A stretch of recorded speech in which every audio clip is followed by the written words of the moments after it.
Hi friends, welcome to Haritha vlogs in Kannada. ಇವತ್ತು ಯುಗಾದಿ ಹಬ್ಬ. ಅದರಿಂದ ಎಲ್ಲರಿಗೂ ಯುಗಾದಿ ಹಬ್ಬದ ಹಾರ್ದಿಕ ಶುಭಾಶಯಗಳು. ಕ್ಯಾಲೆಂಡರ್ ಪ್ರಕಾರ ಜನವರಿ 1 ಹೊಸ ವರ್ಷ ಆದರೆ ನಮಗೆ ಹಿಂದೂಗಳಿಗೆ ಇದೇ ಹೊಸ ವರ್ಷ. ಯುಗಾದಿ ಅನ್ನೋ ಹೆಸರಲ್ಲೇ ಇದೆ. ಆದಿ ಅಂತ ಅಂದರೆ ಪ್ರಾರಂಭ, ಅಂದರೆ ಸ್ಟಾರ್ಟ್ ಆಗೋದು. ಹಾಗೆ ಪ್ರಕೃತಿ ನಮಗೆ ಏನೇನೆಲ್ಲ ಸೂಚನೆ ಕೊಡುತ್ತೆ ಅಲ್ವಾ. ಒಣಗೋಗಿರೋ ಗಿಡ ಮರಗಳೆಲ್ಲ ಚಿಗುರುಡಿಯುತ್ತೆ ಮತ್ತು ಎಲ್ಲ ಒಂಥರ ಫ್ರೆಶ್ ಫೀಲ್ ಅನಿಸುತ್ತೆ. ಅದರಿಂದ ನಮಗೆ ಇದೇ ಹೊಸ ವರ್ಷ. ಹೊಸ ಬಟ್ಟೆಗಳನ್ನ ಹಾಕ್ಕೊಂಡು ಮಾವಿನ ತೋರಣಗಳನ್ನ ಕಟ್ಟಿ ಎಷ್ಟು ಚೆನ್ನಾಗಿ ಹಬ್ಬನ ಸೆಲೆಬ್ರೇಟ್ ಮಾಡ್ತೀವಿ ಅಲ್ವಾ. ಬನ್ನಿ ಹಾಗಾದರೆ ನಮ್ಮ ಮನೇಲಿ ಹೇಗೆ ಸೆಲೆಬ್ರೇಟ್ ಮಾಡ್ತಾಯಿದ್ದೀವಿ ಅಂತ ತೋರಿಸ್ತೀನಿ. ನಮ್ಮ ಮನೇಲಿ ಅಂತಂದರೆ ನಾನು, ನಮ್ಮ ಯಜಮಾನ್ರು, ನನ್ನ ಮಕ್ಕಳು ಇಷ್ಟೇ ಜನ ಇರೋದ್ರಿಂದ ನಾವೇ ಸೆಲೆಬ್ರೇಟ್ ಮಾಡ್ಕೋಬೇಕು, ಇನ್ನೇನು ಮಾಡೋದಕ್ಕಾಗಲ್ಲ ಅಲ್ವಾ. ಅದರಿಂದ ನಮ್ಮ ಮನೆಯವರು ಡ್ಯೂಟಿಗೆ ಹೋಗ್ತಾರೆ, ನಾನು ನನ್ನ ಮಕ್ಕಳು ಇಷ್ಟು ಜನ ಸೇರಿಕೊಂಡು ಹಬ್ಬನ ಹೇಗೆ ಸೆಲೆಬ್ರೇಟ್ ಮಾಡಿದ್ವಿ ಅಂತ ನಿಮ್ಮ ಜೊತೆ ಶೇರ್ ಮಾಡ್ಕೊತೀನಿ. ಹಾಗೆ ನೀವೆಲ್ಲ ಹೇಗೆ ಸೆಲೆಬ್ರೇಟ್ ಮಾಡಿದ್ರಿ ಅಂತ ನನಗೆ ಕಾಮೆಂಟ್ ಮಾಡಿ ತಿಳಿಸಿ. ಬನ್ನಿ ವ್ಲಾಗ್ನ ಸ್ಟಾರ್ಟ್ ಮಾಡೋಣ. ಸ್ಟಾರ್ಟ್ ಮಾಡೋಕ್ಕಿಂತ ಮುಂಚೆ ನನ್ನ ಚಾನಲ್ನ ಇನ್ನೂ ಯಾರು ಸಬ್ಸ್ಕ್ರೈಬ್ ಮಾಡ್ಕೊಂಡಿಲ್ಲ, ಪ್ಲೀಸ್ ಸಬ್ಸ್ಕ್ರೈಬ್ ಮಾಡ್ಕೊಳ್ಳಿ. ನಾನು ಹೊಸದಾಗಿ ಚಾನಲ್ನ ಸ್ಟಾರ್ಟ್ ಮಾಡಿದ್ದೀನಿ, ಅದರಿಂದ ನಿಮ್ಮ ಸಪೋರ್ಟ್ ನನಗೆ ತುಂಬಾ ಮುಖ್ಯ. ಈ ವ್ಲಾಗ್ನಲ್ಲಿ ನಾನು ಏನೇನೆಲ್ಲ ಅಡುಗೆ ಮಾಡಿದೆ, ಯಾವ ರೀತಿ ಮಾಡಿದೆ ಅಂತ ಅಂದ್ಬಿಟ್ಟೆಲ್ಲ ಶೇರ್ ಮಾಡ್ಕೊತೀನಿ. ಆದಷ್ಟು ರೆಸಿಪಿನ ಶೇರ್ ಮಾಡೋದಕ್ಕೆ ಟ್ರೈ ಮಾಡ್ತೀನಿ. ಇವಾಗ ನಾನು ಬೆಳಗ್ಗೆ ಎಷ್ಟು ಗಂಟೆಗೆ ಎದ್ದಿದ್ದೀನಿ ಅಂತಂದರೆ 7 ಗಂಟೆಗೆ ಎದ್ದಿದ್ದೀನಿ. ಬೆಳಗಿನ ಜಾವನೇ ಎದ್ದೇಳೋಣ ಅಂತ ಅಂದ್ಕೊಂಡೆ. ನಮ್ಮ ಏರಿಯಾದಲ್ಲಿ ನೀರಿಗೆ ತುಂಬಾ ಪ್ರಾಬ್ಲಮ್ ಇದೆ ಫ್ರೆಂಡ್ಸ್. ಅದರಿಂದ ನೀರಿಲ್ದಲೇ ಯಾವ ಕೆಲಸನೂ ಮಾಡೋದಕ್ಕಾಗೋದಿಲ್ಲ. ಅದಕ್ಕೆ ನೀರು ಬಂದ ಮೇಲೆ ನಾವು ಕೆಲಸನ ಸ್ಟಾರ್ಟ್ ಮಾಡ್ಕೋಬೇಕಾಗತ್ತೆ. ಅದಕ್ಕೆ ನಾನು ಇಲ್ಲಿ 7 ಗಂಟೆಗೆ ಎದ್ದು ಎಲ್ಲ ಬಾಗಿಲನ್ನೆಲ್ಲ ಸಾರಿಸಿ ಗುಡಿಸಿ ರಂಗೋಲಿ ಹಾಕಿ ಇವಾಗ ಕಾಫಿನ ಮಾಡ್ಕೊತಾ ಇದ್ದೀನಿ. ಮಕ್ಕಳು ಇನ್ನೂ ಮಲಗಿದ್ದಾರೆ, ರಜಾ ಅಲ್ವಾ, ಇವಾಗಂತೂ ಟೈಮಿಂಗ್ಸೇ ಇಲ್ಲ, ಲೇಟಾಗಿ ಎದ್ದೇಳೋದು ಕಲ್ತ್ಕೊಂಡ್ಬಿಟ್ಟಿದ್ದಾರೆ. ಇವಾಗ ನಾನು ನನ್ನ ಮಗಳು ಕಾಫಿ ಮತ್ತು ನನ್ನ ಮಗನಿಗೆ ಹಾಲನ್ನ ಮಾಡಿಟ್ಟಿದ್ದೀನಿ. ಅಷ್ಟೊತ್ತಿಗೆ ತಿಂಡಿ ಟೈಮ್ಗೆ ನಮ್ಮ ಮನೆಯವರು ಬಂದರು. ಅವ್ರ ಕೈಲಿ ತೋರಣನೆಲ್ಲ ಕಟ್ಟಿಸ್ತಾ ಇದ್ದೀನಿ. ಏಕೆಂದರೆ ಈ ಕೆಲಸಗಳನ್ನೆಲ್ಲ ಅವ್ರು ಮಾಡ್ಕೊಂಬಿಟ್ರೆ ನನಗೆ ಬೇರೆ ಕೆಲಸ ಮಾಡೋದಕ್ಕೆ ಈಸಿ ಆಗುತ್ತೆ ಅಂತ ಅವರು ತೋರಣನೆಲ್ಲ ಕಟ್ಟಿದ್ರು. ನಾನು ಟಿಫನ್ಗೆ ಇಲ್ಲಿ ರೊಟ್ಟಿ ಮಾಡಿದ್ದೆ, ಬಳಿಯೋ ರೊಟ್ಟಿ ಮಾಡಿದ್ದೆ ಮತ್ತು ಉಪ್ಸಾರು ಖಾರ ಇತ್ತು. ಅದರಿಂದ ನಾನು ಬಳಿಯೋ ರೊಟ್ಟಿ ಮಾಡಿಬಿಟ್ಟೆ, ಬೇಗ ಕ್ವಿಕ್ಕಾಗಿ ಆಗಿಬಿಡುತ್ತೆ ಅಂತ ಅಂದ್ಬಿಟ್ಟು. ಇವಾಗ ಅವ್ರಿಗೆ ನಾನು ಟಿಫನ್ ಹಾಕ್ಕೊಡ್ತಾಯಿದ್ದೀನಿ. ಅವ್ರು ಟಿಫನ್ ತಿಂದ್ಕೊಂಡು ಹೊರಟರು ಡ್ಯೂಟಿಗೆ. ಇವತ್ತು ನಾನೇನು ಪೂಜೆ ಮಾಡೋ ಹಾಗಿರಲಿಲ್ಲ, ಅದಕ್ಕೆ ನನ್ನ ಮಗಳೇ ಮಾಡ್ತಾ ಇದ್ದಾಳೆ. ಏನೋ ಒಂಥರ ಬೇಜಾರಾಗ್ತಾ ಇರುತ್ತೆ ಹಬ್ಬದ ದಿನ ಈ ಥರ ಪೂಜೆ ಮಾಡೋಂಗಿಲ್ಲ ಅಂತ ಅನಿಸಿದ್ರೆ. ಆವಾಗ ಏನೋ ಒಂಥರ ಬೇಜಾರಾಗ್ತಾ ಇರುತ್ತೆ.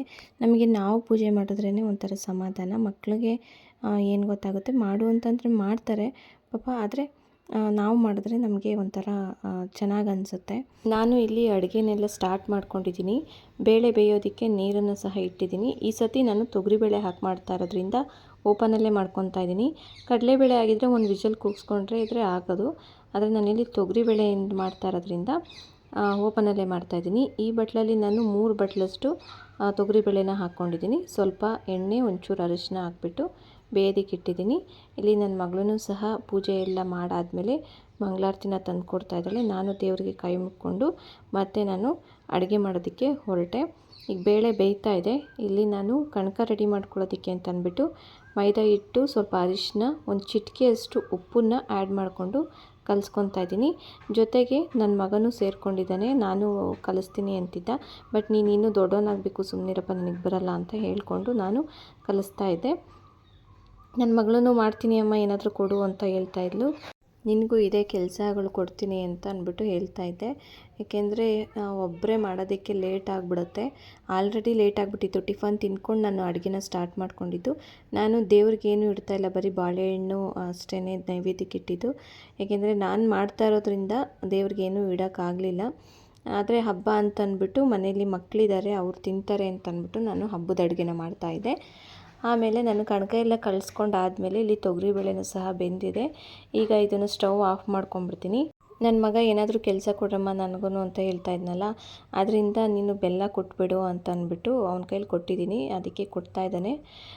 ಆ್ಯಕ್ಚುಲಿ ಏನು ಕೆಲಸ ಕೊಡಲಿಲ್ಲ ಅಂತಂದರೆ ಏನು ಮಾಡ್ತಾರೆ, ಮೊಬೈಲ್ ಇಟ್ಕೋತಾರೆ, ಇಲ್ಲಾಂದರೆ ಟಿ ವಿ ನೋಡ್ತಾರೆ. ಆದ್ದರಿಂದ ಈ ರೀತಿ ಕೆಲಸ ಕೊಟ್ಟಾಗ ಅವ್ರಿಗೂ ಅರ್ಥ ಆಗುತ್ತೆ ಹೇಗೆ ಅಡುಗೆ ಮಾಡೋದು ಅಂತ ಅಂದ್ಬಿಟ್ಟು. ಅದರಿಂದ ನಾನು ಅವ್ರಿಗೂ ಸಹ ಕೆಲಸಗಳನ್ನ ಕೊಟ್ಟಿದ್ದೀನಿ. ಇಲ್ಲಿ ನನ್ನ ಮಗಳು ಬೆಳ್ಳುಳ್ಳಿನ ಬಿಡಿಸ್ತಾ ಇದ್ದಾಳೆ. ಬೆಳ್ಳುಳ್ಳಿ, ಈರುಳ್ಳಿ ಈ ಥರದ್ದು ಸಿಪ್ಪೆ ಬಿಡಿಸೋ ಅಂಥ ಕೆಲಸಗಳನ್ನೆಲ್ಲ ನಾನು ಮಕ್ಕಳಿಗೆ ಇಲ್ಲೇ ಪಾಕ ಮಾಡಿಬಿಡ್ತಾವನೆ ಕುಟ್ಟಿ ಕುಟ್ಟಿ ಕುಟ್ಟಿ. ಇದೊಂದು ಕೆಲಸ ಕೊಟ್ಟಿರೋದಕ್ಕೆ ಹೆಂಗೆ ಮಾಡ್ತಾವನೆ ಅಂದರೆ ಸಾಕು ಬಿಡೋ. ಎಲ್ಲಿ ಎಲ್ಲರೂ ದೊಡ್ಡದಾಗೈತಾ ಪೀಸು ಇಲ್ವಾ? ಬಿಟ್ಟು ಸಾಕು. ನೆಕ್ಸ್ಟ್ ನಾನಿಲ್ಲಿ ಕಾಳುಗೊಜ್ಜಿಗೆ ಕಾಯಿ, ಬೆಳ್ಳುಳ್ಳಿ, ಶುಂಠಿ, ಈರುಳ್ಳಿ, ಕೊತ್ತಂಬರಿ, ಚಕ್ಕೆ, ಲವಂಗ ಇದನ್ನೆಲ್ಲ ರೆಡಿ ಮಾಡಿ ಇಟ್ಕೊಂಡಿದ್ದೀನಿ.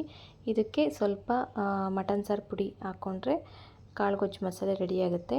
ಇಲ್ಲಿ ನನ್ನ ಮಗಳು ಕ್ಯಾರೆಟ್ನ ತುರ್ಕೊಡ್ತಾ ಇದ್ದಾಳೆ. ಆಲ್ಮೋಸ್ಟ್ ಹೆಸರುಬೇಳೆ ರೆಸಿಪಿ ಎಲ್ಲ ನನ್ನ ಮಗಳದೇನೆ. ಅದಕ್ಕೆ ಏನೇನು ಹಾಕಿದ್ದೀನಿ ಅದನ್ನೆಲ್ಲ ಹಚ್ಕೊಟ್ಟಿದ್ದು ನನ್ನ ಮಗಳೇ. ಈಗ ನೆಕ್ಸ್ಟು ಮಸಾಲೆ ರುಬ್ಕೊಂಡೆ. ಈಗ ಕುಕ್ಕರ್ಗೆ ಸ್ವಲ್ಪ ಎಣ್ಣೆನ ಹಾಕ್ಕೊತಾ ಇದ್ದೀನಿ. ಎಣ್ಣೆ ಹಾಕ್ಕೊಂಡ್ಮೇಲೆ ಒಂದು ಸಣ್ಣ ಟೊಮೊಟೊನ ಹಚ್ಚಿ ಹಾಕ್ಕೊತಾ ಇದ್ದೀನಿ. ಇದು ಕಾಳುಗೊಜ್ಜಿಗೆ ಒಗ್ಗರಣೆ ಮಾಡ್ಕೊತಾ ಇದ್ದೀನಿ. ಆಮೇಲೆ ಒಂದು ಆಲೂಗೆಡ್ಡೆನ ಕಟ್ ಮಾಡಿ ಹಾಕ್ಕೊತಾ ಇದ್ದೀನಿ. ಇಲ್ಲಿ ನಾನೆಲ್ಲ ಸ್ವಲ್ಪ ಕ್ವಾಂಟಿಟಿಲೇ ಮಾಡ್ತಾಯಿದ್ದೀನಿ, ಜಾಸ್ತಿ ಮಾಡ್ತಾಯಿಲ್ಲ. ಆಲೂಗೆಡ್ಡೆ ಹಾಕ್ಕೊಂಡಾದಮೇಲೆ ನೆಕ್ಸ್ಟು ಒಂದೆರಡು ಬದನೆಕಾಯಿ, ಉದ್ದ ಬದನೆಕಾಯಿ ಬರುತ್ತಲ್ಲ ಅದನ್ನು ಹಾಕ್ಕೊತಾ ಇದ್ದೀನಿ. ಈಗ ನೆಕ್ಸ್ಟು ರಾತ್ರಿಯೇ ನೆನೆಸಿಟ್ಟಿದ್ದೆ ಕಡಲೆಕಾಳನ್ನ, ಅದನ್ನು ಹಾಕ್ಕೊಂಡೆ. ಬಟಾಣಿ ಸ್ವಲ್ಪ ಹಾಕೋಣ ಅಂದ್ಕೊಂಡೆ. ಇವಾಗ ಬೇಸಿಗೆ ಆಗಿರೋದ್ರಿಂದ ಈ ಕಡಲೆಕಾಳೇ ಜಾಸ್ತಿ ಹೀಟ್ ಅನಿಸುತ್ತೆ. ಅದರಿಂದ ನಾನು ಬಟಾಣಿ ಏನೂ ಹಾಕ್ಕೊಳ್ಳಿಲ್ಲ, ಬರೀ ಕಡಲೆಕಾಳು ಹಾಕಿಬಿಟ್ಟು ಮಾಡ್ತಾಯಿದ್ದೀನಿ.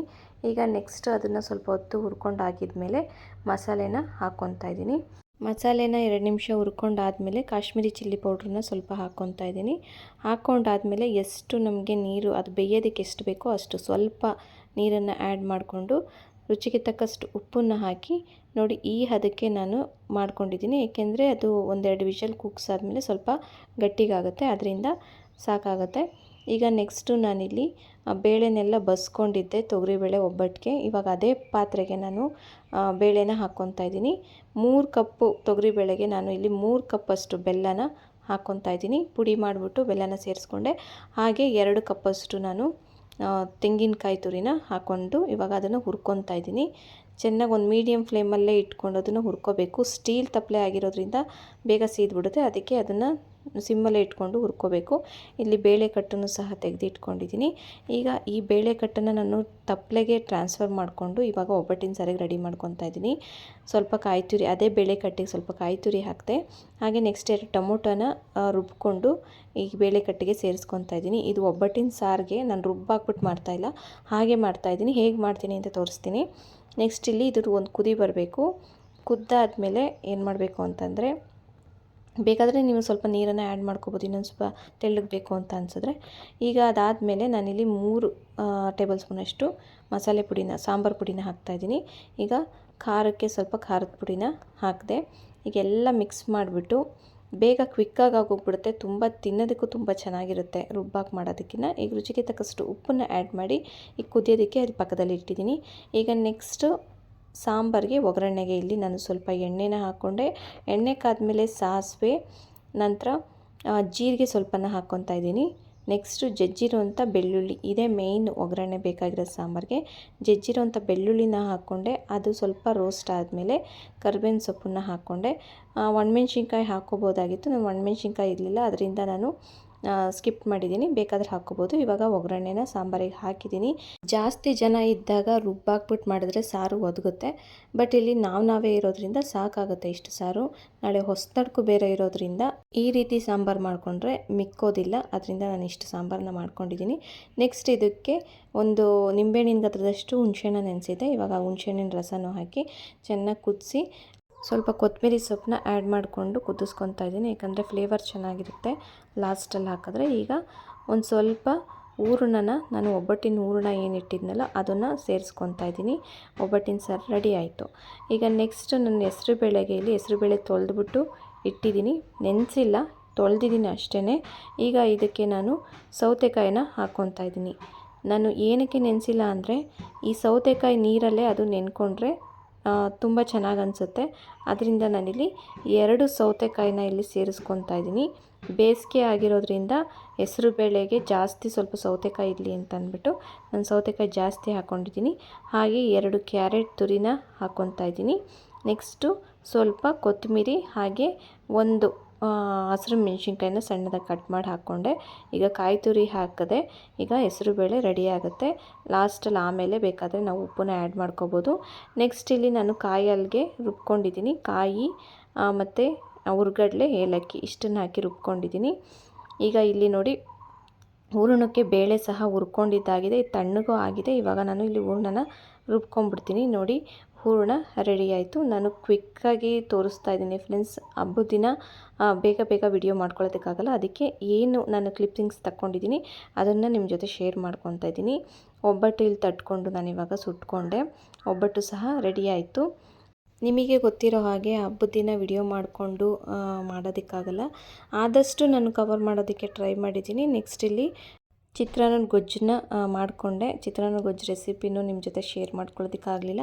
ನೆಕ್ಸ್ಟ್ ವ್ಲಾಗ್ಸ್ನಲ್ಲಿ ನಾನು ಆದಷ್ಟು ಟ್ರೈ ಮಾಡ್ತೀನಿ. ನೆಕ್ಸ್ಟ್ ಇಲ್ಲಿ ಎಲ್ಲ ಅಡುಗೆಗಳು ಆಯಿತು ಫ್ರೆಂಡ್ಸ್. ಕಾಯಿ ಹಾಲು ಒಂದು ನಿಮ್ಮ ಹತ್ರ ಶೇರ್ ಮಾಡ್ಕೊಳ್ಳೋಕ್ಕಾಗಲಿಲ್ಲ. ಚಿತ್ರಾನ್ನ ರೆಸಿಪಿ ಒಂದು ಶೇರ್ ಮಾಡೋಕ್ಕಾಗಲಿಲ್ಲ. ಈಗ ನೆಕ್ಸ್ಟ್ ಇಲ್ಲಿ ನಾನು ಎಲೆಗೆ ಬಡಿಸ್ಕೊಂಡಿದ್ದೀನಿ. ಅನ್ನ ಸಾರು ಇದನ್ನೆಲ್ಲ ಖಾಲಿ ಮಾಡಾದ್ಮೇಲೆ ಹಾಕ್ಕೊತೀನಿ. ಫೈನಲಿ ನಾನು ನನ್ನ ಮಕ್ಕಳು ಸೇರಿಕೊಂಡು ಇಷ್ಟು ಅಡುಗೆನ ಮಾಡಿದ್ವಿ ಫ್ರೆಂಡ್ಸ್. ಹಬ್ಬದ ಅಡುಗೆ ಎಲ್ಲ ಊಟ ಆಯಿತು. ನಾನು ಲಾಸ್ಟಲ್ಲಿ ಇವಾಗ ಹಾಕ್ಕೊಂಡು ಊಟ ಮಾಡಿದೆ. ಈಗ ನೆಕ್ಸ್ಟು ಟೆರೆಸ್ ಮೇಲೆ ಕರ್ಕೊಂಡೋದೆ ಮಕ್ಕಳನ್ನ. ಯಾಕೆಂದರೆ ಅವ್ರಿಗೂ ಬೇಜಾರಾಗ್ತಾಯಿತ್ತು, ನನಗೂ ಅಡುಗೆ ಮಾಡಿ ತುಂಬ ಸೆಕೆ ಅನ್ನಿಸ್ತಾಯಿತ್ತು. ಅದಕ್ಕೆ ಟೆರೆಸ್ ಮೇಲೆ ಕರ್ಕೊಂಡು ಹೋದೆ. ಅಲ್ಲಿ ಸ್ವಲ್ಪ ಫೋಟೋಸ್ನ ತೆಗಿಬೇಕಾಗಿತ್ತು. ಬೆಳಗ್ಗೆಯಿಂದ ಫೋಟೋಸೇ ತೆಗೆದಿರಲಿಲ್ಲ. ಅದಕ್ಕೆ ಕರ್ಕೊಂಡೋಗಿ ಒಂದೆರಡು ಫೋಟೋಗಳನ್ನ ತೆಗೆದು ಹಾಗೆ ಓಡಾಡಿಕೊಂಡು ಮಾತಾಡಿಕೊಂಡು ಬಂದ್ವಿ. ಮಕ್ಕಳಿಗೆ ಏನು ಅಂತಂದರೆ ಒಳಗಡೆನೇ ಇದ್ದು ಬೋರ್ ಆಗ್ತಾ ಇರುತ್ತೆ. ಅದರಿಂದ ನಾನು ಈ ಥರ ಟೆರೆಸ್ ಮೇಲೆ ಕರ್ಕೊಂಡು ಹೋಗಿ ಬರೋದು ಮತ್ತು ಅವ್ರ ಜೊತೆ ಸ್ವಲ್ಪ ಟೈಮ್ ಸ್ಪೆಂಡ್ ಮಾಡೋದು, ಆಟ ಆಡಿಸೋದು, ಈ ರೀತಿ ಎಲ್ಲ ಮಾಡ್ತಾಯಿರ್ತೀನಿ. ಅವ್ರಿಗೂ ಬೋರ್ ಅನ್ನಿಸ್ಬಾರ್ದು ಅಂತ ಅಂದ್ಬಿಟ್ಟು ಅಷ್ಟೇ. ನೆಕ್ಸ್ಟು ಇವಾಗ ನನಗೆ ಯಾಕೋ ಲೆಫ್ಟ್ ಕಣ್ಣು ಸ್ವಲ್ಪ ನೋವ್ತಾ ಇತ್ತು ಫ್ರೆಂಡ್ಸ್. ಏನೋ ಈ ಮಡ್ರಾಸೈ ಆಗುತ್ತಲ್ಲ ಆ ಥರ ಏನಾದರೂ ಆಗ್ತಾಯಿದೆಯೋ ಏನೋ ಗೊತ್ತಿಲ್ಲ. ಲೆಫ್ಟ್ ಸೈಡ್ ಕಣ್ಣಂತೂ ತುಂಬಾ ನೋವ್ತಾ ಇತ್ತು. ಇಲ್ಲಿ ರಾತ್ರಿ ಊಟ ಫ್ರೆಂಡ್ಸ್ ಇಷ್ಟು ಕಾಯಿ ಹಾಲು ಮಿಕ್ಕಿತ್ತು ಮತ್ತು ಕಣಕ ನೋಡಿ ಇಷ್ಟು ಮಿಕ್ಕಿತ್ತು. ಹೂರಣ ಸ್ವಲ್ಪ ಜಾಸ್ತಿನೇ ಮಿಕ್ಕಿದೆ. ಕಣಕ ಇಷ್ಟು ಮಿಕ್ಕಿತ್ತು. ಸಾಂಬಾರು ಸಹ ಇಷ್ಟು ಮಿಕ್ಕಿದೆ. ಎಲ್ಲ ಇವಾಗ ಒಂದು ಪಾತ್ರೆಗಳಿಗೆ ತೆಗೆದಿಟ್ಟು ವಾಶ್ ಮಾಡಿ ಎಲ್ಲ ಬಿಸಿ ಮಾಡಿ ಇಡ್ತಾ ಇದ್ದೀನಿ. ಕಿಚನ್ನು ಕ್ಲೀನಾಗಿ ಹೋಗ್ಬಿಟ್ರೆ ಅಷ್ಟಿಷ್ಟಲ್ಲ ಫ್ರೆಂಡ್ಸ್. ಏನೋ ಒಂಥರ ಮನಸ್ಸಿಗೆ ನೆಮ್ಮದಿಯಾಗಿರುತ್ತೆ. ಇವಾಗ ಒಂದು ಸ್ವಲ್ಪ ನೆಮ್ಮದಿ ಅನ್ನಿಸ್ತಿತ್ತು. ಹೀಗಿತ್ತು ಫ್ರೆಂಡ್ಸ್ ನಮ್ಮ ಮನೆಯ ಯುಗಾದಿ ಹಬ್ಬ. ಊಟ ಮಾಡಿ ಮಲ್ಕೊಂಡ್ವಿ. ಲಾಸ್ಟಲ್ಲಿ ನಾನು ಒಂದು ಲೋಟ ನೀರು ಕುಡಿದ್ಬಿಟ್ಟು ಮಲ್ಕೊಳ್ಳೋಕ್ಕೆ ಹೋದೆ. ಈ ವ್ಲಾಗ್ ನಿಮಗೆ ಇಷ್ಟ ಆಗಿದ್ದರೆ ಲೈಕ್, ಕಾಮೆಂಟ್, ಶೇರ್ ಮಾಡಿ. ಹಾಗೆ ನನ್ನ ಚಾನಲ್ನ ಸಬ್ಸ್ಕ್ರೈಬ್ ಮಾಡ್ಕೊಳ್ಳಿ. Thank you for watching.